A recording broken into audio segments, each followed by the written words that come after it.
После долгих и тяжелых родов, полных тревоги и страха, мистер Джонсон, мужчина средних лет с добрыми глазами и усталым лицом, решил, что пора внести немного радости в их дом. Он знал, что его парализованный сын Тоби нуждается в поддержке, и мысль о том, что собака может стать настоящим другом и компаньоном, была ему очень близка. Надежда, которую он испытывал, казалась ему спасением в том мире, где слишком много горя и разочарования. Но он не ожидал, что всего через несколько месяцев после появления собаки в их жизни произойдет нечто совершенно невероятное. Жарким днем в тихом районе Монтаны Дэниел Джонсон, переживая бурю забот и тревог, почувствовал себя особенно неуютно. Первый день рождения Тоби, его маленького ангела, напоминал ему о всех мечтах и надеждах, которые исчезли вместе с осложнениями родов. Он и его жена много месяцев обсуждали, что могут подарить своему малышу в этот знаменательный день. Из-за радужных планов они заранее запланировали большую торжественную вечеринку с темой животных, которая была бы полна цветов, радости и веселых детских смехов. Однако жизнь резко внесла свои коррективы, и теперь все выглядело совершенно иначе, чем они себе представляли. Последние несколько месяцев были настоящим испытанием для Дэниела. Он знал, что речь идет не только о деньгах, но и о времени, силе и эмоциональных вложениях. Каждый день, возвращаясь домой с работы, он находил свою жену в совершенно другом мире.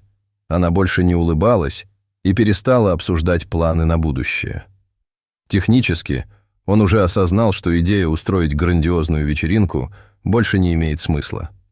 Вместо этого он снова и снова думал о том, как помочь своему ребенку. Многие люди вокруг говорили о том, как домашние животные способны лечить душевные раны и поднимать настроение не только детям, но и взрослым. Что ж, поскольку Дэниел любил своего маленького сына больше всего на свете, он серьезно отнесся к этим советам. В тот день, когда он зашел в местный приют для животных, его голова была полна мыслей о том, что он уже пробовал, но все еще не находил решения. Не успел он войти, как его окружило множество симпатичных собак, каждая из которых пыталась привлечь его внимание. Но особенный взгляд Дэниела остановился на английском той-терьере, который смотрел на него большими, полными надежды глазами. Он выглядел очень игривым, и сразу же у Дэниела возникло ощущение, что этот маленький терьер может стать идеальным подарком для Тоби. Дэниел заранее прочитал, что эта порода известна своим добрым нравом и преданностью, и это играло важную роль в его выборе. В то время как Дэниел обдумывал свой выбор, он вспомнил все эти долгие ночи, когда он держал Тоби на руках, когда родильная палата погрузилась в ледяную тишину. Тоби плакал, а Дэниел радовался тому, что его здоровые легкие работают безукоризненно. Однако страх о том, что его ребенок может не поесть и возможности познать радости детства, терзало его душу. Он помнил, как врачи уносили новорожденного в другую палату, не дав ему и его жене даже понять, что их сын жив. Это была настоящая мука для Дэниела, который, как и его жена, все время подвергался сильному стрессу и эмоциональной нагрузке. Конечно, все это время он оставался стойким, стремясь к улучшению состояния Тоби. Каждый день он и его жена проходили через сеансы физиотерапии, натыкаясь на бесчисленные трудности и препятствия. Его жена, в отличие от него, больше всего боролась с депрессией, постоянно упрекая себя за состояние сына. Это произведенное ею чувство вины обострялось и мешало их семейной гармонии. Дэниел знал, что Тоби нуждается в дополнительной стимуляции и радости, и поэтому он снова предложил завести собаку. Это не вызвало у жены особого энтузиазма, но он остался настроен решительно. Когда у Дэниела в голове возникла идея, что одно домашнее животное может изменить атмосферу в их доме и вернуть им счастье, он усыновил терьера, который так внезапно заинтересовал его. Теперь у него была собака, которую он назвал Дюком. Вернувшись домой с новым другом для Тоби, он чувствовал себя немного более уверенно. Однако ему было не по себе. Он задавался вопросом, как Тоби отреагирует на этого пушистого незнакомца? Испугается ли он собаки? Испугается ли собака его? Мысли о том, что может пойти не так, все крепче заволакивали его разум. Прежде чем вернуться домой, он зашел в местную пекарню, чтобы купить торт по случаю дня рождения своего сына и купил симпатичный бантик для собачки. Это был маленький штрих, который должен был добавить веселья, и он с нетерпением ждал, чтобы увидеть реакцию Тоби. Возвращаясь домой с тортом-сюрпризом и милой собачкой, Дэниел нервничал, но был полон надежды. Он знал, что нужно настроиться на положительный результат и создать для Тоби более удобные условия. Когда он открыл входную дверь и выпустил Дюка, жена, нахмурившись, уставилась на него, как будто он совершил что-то ужасное. «Серьезно?» – спросила она. «Теперь я должна заботиться о ребенке и собаке, в то время как ты проводишь все дни в своем офисе». Дэниел почувствовал себя уязвленным, но пытался не показывать этого. Он понимал, что его жена страдает так же сильно, как и он, и они все еще переживают утрату своих обыденных радостей. Он мирно объяснил ей, что уже поговорил с их домработницей, которая согласилась помочь им с собакой. Он надеялся, что Дюк отвлечет Тоби, подарив семье свежее дыхание в их унылые дни. Однако, поскольку разговор между ними не продвигался и напряжение нарастало, Дэниел все же пытался поддерживать душевное спокойствие. Жена презрительно усмехнулась. «Ты хочешь, чтобы я оставила нашего сына наедине с собакой, которую он не знает?» Конфликт все нарастал, и Дэниел изо всех сил пытался удерживать себя в рамках, но все же чувствовал, как внутри него бушует гнев. «Он научится играть», — уверенно сказал он, и его тон был решительным и четким. Она пожала плечами и, скрипнув зубами, забрала торт у него из рук, тогда как Дэниел ушел в комнату Тоби. Как обычно, малыш лежал в своей кроватке, прижимая к груди плюшевую игрушку, не произнося ни слова.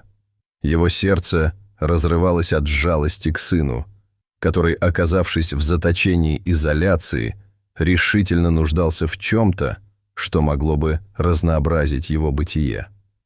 Но маленький Тоби совсем скоро должен был обрести верного друга. Дэниел поднял сына на руки, нежно прижимая его к себе, и направился в гостиную. Дюк, все еще с милым бантиком на голове, тихонько гавкнул, когда они вошли в комнату. Сердце Дэниела наполнилось радостью, когда он увидел, как глаза Тоби загорелись при виде пушистого друга, и его крошечные ручки немедленно потянулись к терьеру. Дэниел опустил его на землю и сел позади, посвистывая, чтобы привлечь внимание щенка.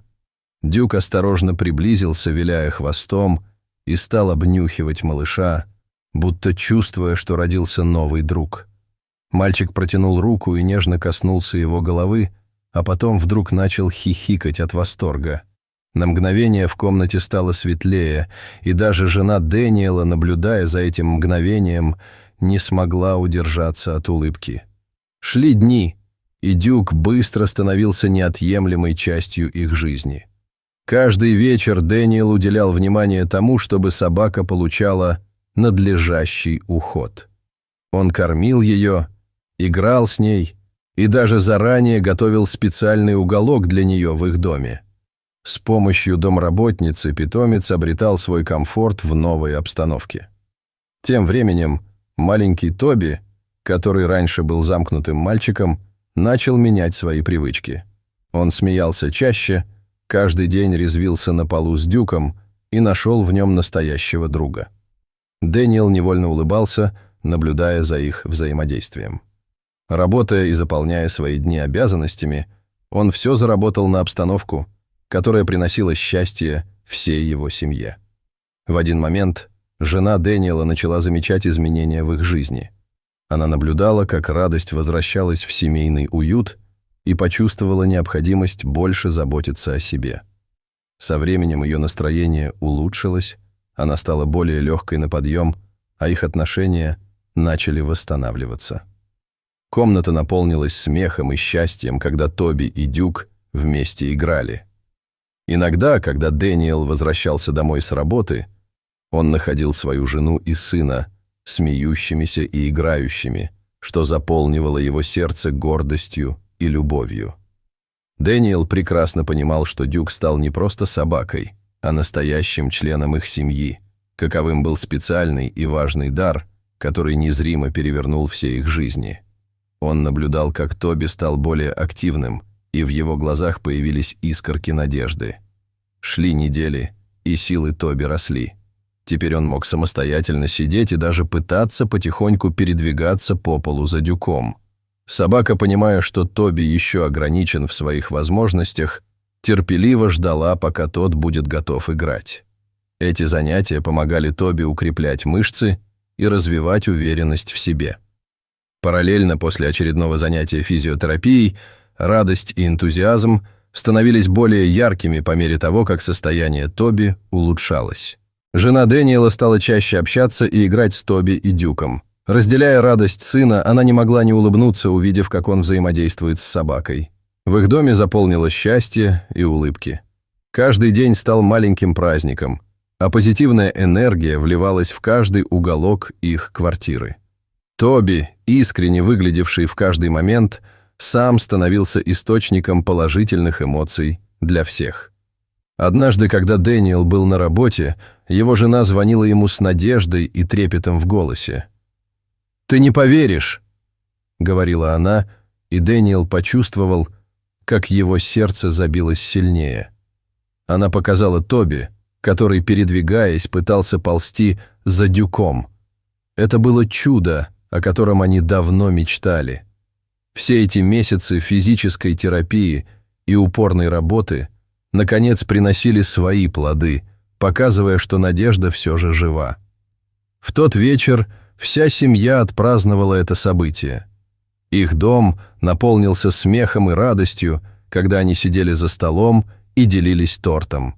Каждый момент манил в будущее простыми счастливыми моментами, которым они были так рады. Через некоторое время после этого взгляды казались низкие, и каждый ощущал, как маленькие шаги сына меняли их жизнь к лучшему. Спустя несколько недель, когда Дюк и Тоби играли на ковре, собака вдруг начала лаять особенно настойчиво. Заинтригованный Дэниел, обеспокоен, прошел к ним, чтобы увидеть, в чем дело. Он мягко приоткрыл дверь и увидел Дюка, который весело подбегал к Тоби, демонстрируя, как рада его присутствию. Когда он вошел в комнату, Дэниел увидел совершенно невероятное. Его парализованный сын, о котором все врачи говорили, что он никогда не сможет ходить, стоял на ногах, держась за диван и пытаясь сделать несколько шагов. Для Дэниела это было невероятное озарение. Слезы радости потекли по его щекам, и он громко всхлипнул от волнения.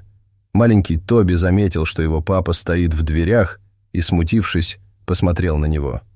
«Тебе грустно, папа?» – спросил он, ставя свои игрушки в сторону и вдоволь не понимая, как сильно эта сцена трогала его сердце.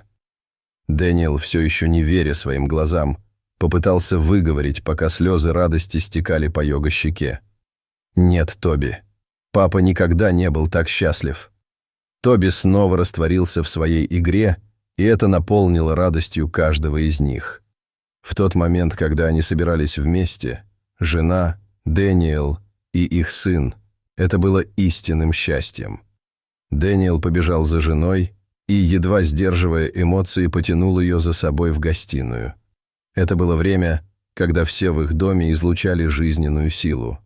Мелодия счастья издавалась из их сердец, и они наконец поняли, что, несмотря на все сложности, семья и настоящая любовь – это то, что действительно важно. Дюк стал символом стойкости, что помог им преодолеть трудности и восстановить связь, которую они почти потеряли. Таким образом, семья Джонсонов вновь нашла радость в своих отношениях и повседневной жизни. Они все без исключения понимали, что маленький терьер, ставший уже членом их семьи, открыл их сердцу новый мир. Эта маленькая собачка сумела соединить их вновь, вернув лучших людей в их жизни. Каждый член семьи проходил свой путь, но теперь они были полны надежды и счастья, держа друг друга за руки. Что вы думаете об этой истории? Дайте нам знать в комментариях. Спасибо.